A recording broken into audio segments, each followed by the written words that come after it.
Bismillahirrahmanirrahim. Assalamualaikum warahmatullahi wabarakatuh. Kembali bersama saya ya teman-teman dalam mata kuliah riset operasi. Kali ini kita akan membahas tentang program linier dengan penyelesaian metode simplex. Pada pertemuan kali ini kita akan fokus untuk metode simplexnya ya. Mungkin dipadatkan kita untuk simplex part 1 dan part 2-nya pada pertemuan sekarang ini. Lalu kita sudah bicara tentang teori pada metode simplex, kita langsung saja untuk contoh kasus metode simplex ya. Di sini ada fungsi tujuan yaitu memaksimumkan Z, di mana Z sama dengan 8x1 plus 9x2 plus 4x3. Dalam hal ini puluhan ribu. Kemudian ada fungsi kendala pertidaksamaan 3 ya. Ada x1, x2, dan x3. Fungsi pertama untuk kendalanya yaitu x1 plus x2 plus 2x3 lebih kecil sama dengan 2. Kemudian fungsi kendala yang kedua 7x plus 6x2 plus 2x3 kurang dari sama dengan 8. Untuk yang kendala ketiga, 2x1 plus 3x2 plus 4x3 kurang dari sama dengan 3. Untuk x1, x2, dan x3-nya lebih besar sama dengan 0. Ini bentuk secara umum. Kita mencoba untuk menyelesaikan kasus contoh ini. Baik, berikutnya penyelesaiannya tahap pertama adalah mengubah pertidaksamaan menjadi persamaan, yaitu bentuk baku standar simplexnya. Untuk fungsi tujuannya ya, karena ruas kanan berpindah ke ruas kiri menjadi minus, sehingga diketemukan persamaan Z min 8x1 min 9x2 min 4x3 plus ditambahkan dengan variabel slack yaitu 0s1 plus 0s2 plus 0s3 sama dengan 0. Karena variabel x-nya ada 3 sehingga kita tambahkan dengan slack ada 3 juga. Kemudian untuk fungsi kendalanya kita ubah menjadi persamaan menjadi x1 plus x2 plus 2x3 plus variabel slack-nya lagi S1 sama dengan 2. Kemudian fungsi kendala kedua 7x1 plus 6x2 plus 2x3 plus S2 yaitu slack yang kedua sama dengan 8. Untuk fungsi kendala ketiganya 2x1 plus 3x2 plus 4x3 plus S3 slack yang ketiga sama dengan 3. Sehingga ini sudah dalam bentuk baku yaitu persamaan. Langkah penyelesaian yang pertama adalah mengubah pertidaksamaan tadi menjadi bentuk persamaan standar simplex ya. Kemudian kita mencoba mulai dari fungsi tujuannya yaitu memaksimumkan. Karena ruas kanan kita pindah ke ruas kiri maka akan berubah menjadi min, sehingga fungsi tujuannya adalah Z min 8x1 min 9x2 min 4x3 plus 0s1. S1 ini merupakan variabel simplex. Karena x-nya ada 3 sehingga kita tambahkan simplex 1, simplex 2, dan simplex 3 ya sama dengan 0. Kemudian untuk fungsi kendalanya kendala pertama menjadi x1 plus x2 plus 2x3 plus S1, variabel simplex 1 sama dengan 2. Untuk fungsi kendala kedua, 7x1 plus 6x2 plus 2x3 plus variabel simplex 2 sama dengan 8. Untuk fungsi kendala ketiga, 2x1 plus 3x2 plus 4x3 plus variabel simplex 3 sama dengan 3. Sehingga x1, x2, x3, s1, s2, s3 lebih besar sama dengan 0. Nah, kita sudah ubah menjadi bentuk baku standar simplex. Kedua adalah menyelesaikan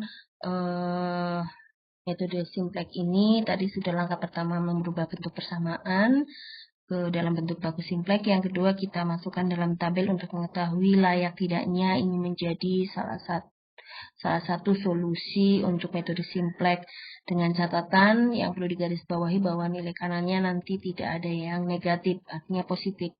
Kita lihat tabelnya. Di baris pertama ada VB, ini variabel basis, di mana variabel basis tadi dalam persamaan ada X1 sampai dengan X3. Kita menambahkan variabel slack S1 dan S3, dan ditambahkan kolom NK dan rasio. Pada baris tujuan yaitu Z, kita tinggal memasukkan angka-angka untuk variabel X1, X2, X3-nya, di mana pada variabel X1 itu tadi sudah merubah dari ruas kanan ke kiri menjadi minus 8X1. Kita langsung masukkan minus 8. Kemudian yang X2-nya juga merubah dari kanan ke kiri menjadi min 9X2, maka kita masukkan min 9. Begitu juga dengan X3. Kemudian S1, S2, S3, kita beri koefisien 0 semua. Kemudian pada baris selanjutnya ada baris S1, kita lihat pada fungsi kendala pertama, ya. Di situ ada X1, X2, X3, di mana masing-masing koefisien X1-nya ada 1, X2-nya 1, X3-nya 2. Kemudian baris slack yang kedua juga sama, kita masukkan nilai koefisien X1 sampai X3-nya. Di situ bisa terlihat bahwa ada koefisien 7 untuk X1, X2 6, X3 2. Sampai pada baris S3-nya. Nah, untuk slack-nya sendiri, S1, S2, S3, pada baris S1, itu koefisiennya nilainya 1. Sehingga kita masukkan di situ ya, baris S1, kolom S1, nilainya 1. Sedangkan pada fungsi kendala yang kedua, slack yang kedua, S kedua, kita lihat pada baris S2, kemudian kolom S2 kita masukkan 1. Begitu juga pada baris S3, kolom S3 kita masukkan 1, yang lainnya kita beri tanda 0. Kemudian untuk nilai kanannya, ini yang menjadi nilai kanan untuk persamaan tujuan itu 0 tadi ya. Kemudian fungsi kendala pertama ada 2, yang fungsi kendala kedua ada 8, dan yang kendala ketiga ada 3. Baik, kemudian langkah ketiga adalah menentukan kolom pivot. Di mana dalam kolom pivot ini kita bisa melihat koefisien fungsi tujuannya dulu, yaitu Z-nya. Kemudian yang kedua, tujuannya apakah maksimisasi atau minimisasi. Jika maksimisasi berarti kolom pivotnya adalah yang koefisiennya paling negatif, dan kebalikannya ketika tujuannya adalah minimisasi maka kolomnya adalah dengan koefisien paling positif. Tuh. Kemudian ketika kolom pivot ditandai dan ditarik ke atas, maka kita akan mendapatkan variabel masuk. Masuk nanti juga akan kita temukan variabel keluarnya. Jika nilainya paling negatif, ya, ini untuk tujuan maksimisasi, dan untuk tujuan minimisasi adalah yang paling positif. Nah, ketika ada lebih dari 1, maka pilih secara sembarang saja ketika memang pilihannya lebih dari 1. Langkah ketiga tadi kita masukkan ke dalam tabel-tabelnya ya. Kita lihat tabel yang tadi sudah dibentuk, kita bisa melihat di situ bahwa yang paling negatif ini menjadi solusi tujuan maksimisasi. Nah, kita lihat tujuannya karena maksimisasi ya.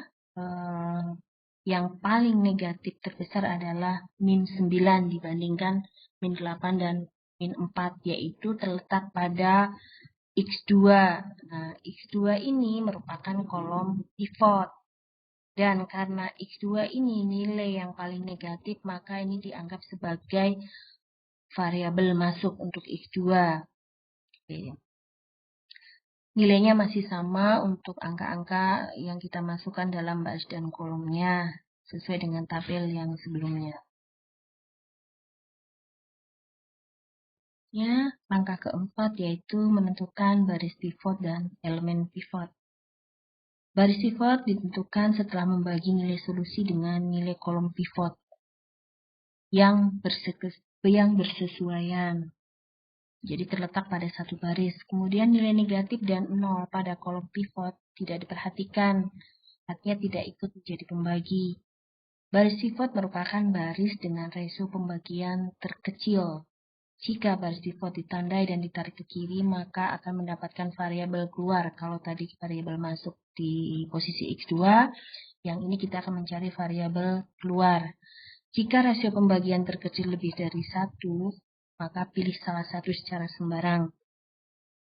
Untuk elemen pivot merupakan nilai yang merupakan perpotongan antara kolom dan baris pivot. Jadi nanti akan menemukan angka yang merupakan perpotongan kolom dan baris pivot, itu yang disebut dengan elemen pivot.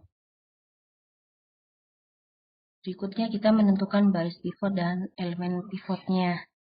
Nah, kita lihat tabelnya yang sudah tadi kita isi sampai pada nilai kanan yaitu NK.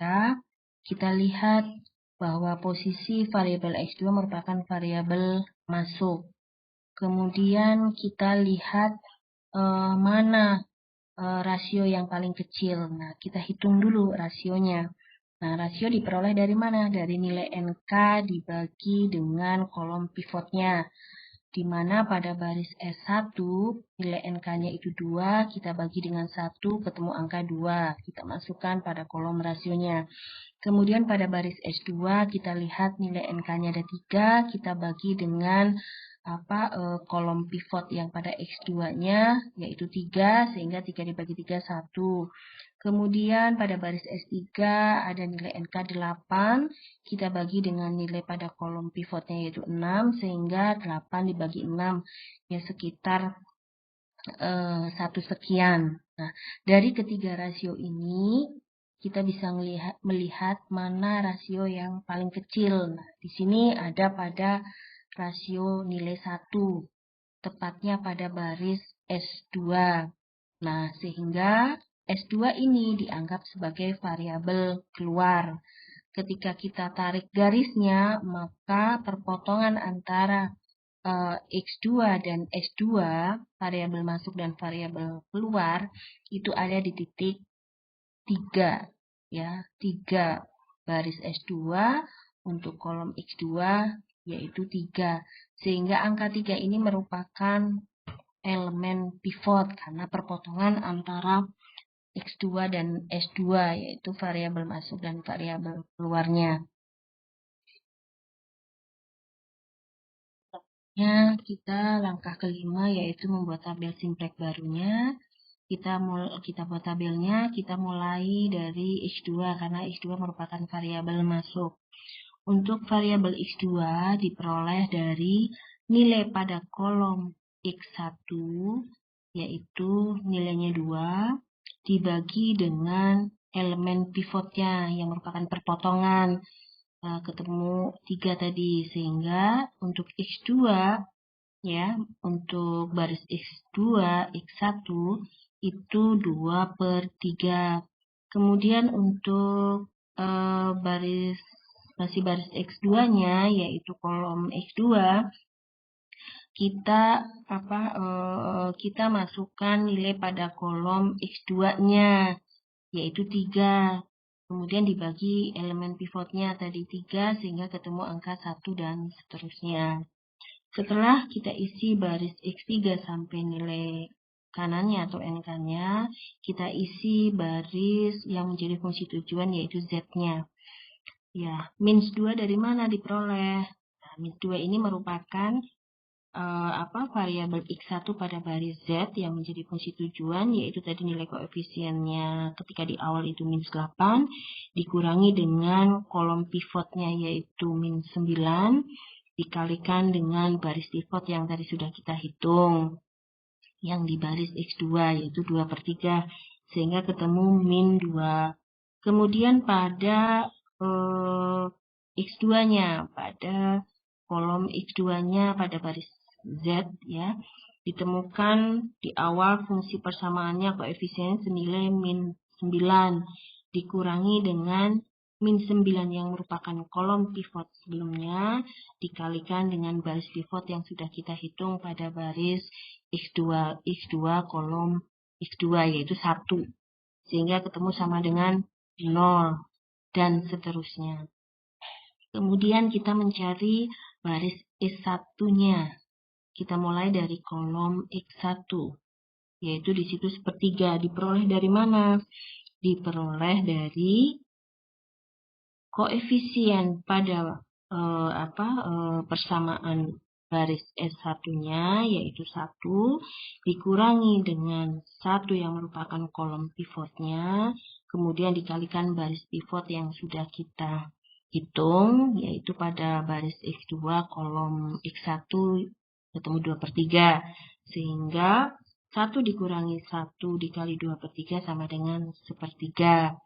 Itu untuk X1-nya. Kemudian untuk X2-nya pada baris S1, koefisien pada baris S1 untuk X2 itu 1 dikurangi dengan kolom pivotnya yaitu 1 dikalikan dengan baris pivotnya ketemu 1 juga, sehingga ketemu 0, dan seterusnya. Yang terakhir untuk baris S3-nya, kita mulai dari kolom X1.